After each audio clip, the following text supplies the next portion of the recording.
Hello friends, మీ అందరికీ స్వామివారి కళ్యాణంలో ఈ విధంగా జరుగుతుందనైతే అసలు అనుకోలేదు. అసలు విషయం ఏంటంటే, కళ్యాణం స్టార్ట్ అయ్యే ముందు ఆయన సతీ సమేతంగా బయలుదేరి రాముల వారి సన్నిధికి వచ్చి లగ్న పత్రికను చదివించి విని ఆ తర్వాత ఎదుర్కోలు కార్యక్రమాన్ని పూర్తి చేసుకొని ఆయన కళ్యాణం కోసమే కొత్తగా కన్స్ట్రక్షన్ జరుగుతున్నటువంటి కళ్యాణ వేదికపై పెళ్లి పీటలెక్కి 5గురు బ్రాహ్మణులతో వేదమంత్రాల సాక్షిగా ఎంతో వైభవంగా ఆయన కళ్యాణాన్ని జరిపించుకున్నాడు. అదేవిధంగా ఇక్కడ వరుసగా కూర్చున్నటువంటి వీళ్ళందరూ కూడా ఆయన కళ్యాణాన్ని జరిపించడానికి ఎంతో భక్తితో నిష్ఠతో పీటల మీద కూర్చున్నటువంటి భార్యాభర్తలు. అయితే ప్రతిసారి లాగానే ఈసారి కూడా మన సత్తుపల్లి శాసనసభ్యులైనటువంటి మట్టా దయామయ్య గారు మన స్వామివారికి పట్టుబట్టలు సమర్పించడం కూడా జరిగింది.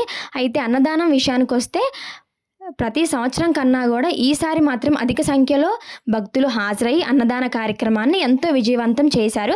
మరి అదేవిధంగా మరి ఆంధ్ర వర్సెస్ తెలంగాణ కబడ్డీ పోటీల్లో ఏ టీంకి ఫస్ట్ ప్రైజ్ వచ్చిందో తెలుసుకోవాలంటే నా నెక్స్ట్ ఇచ్చే వీడియోని మీరు చూడాల్సిందే.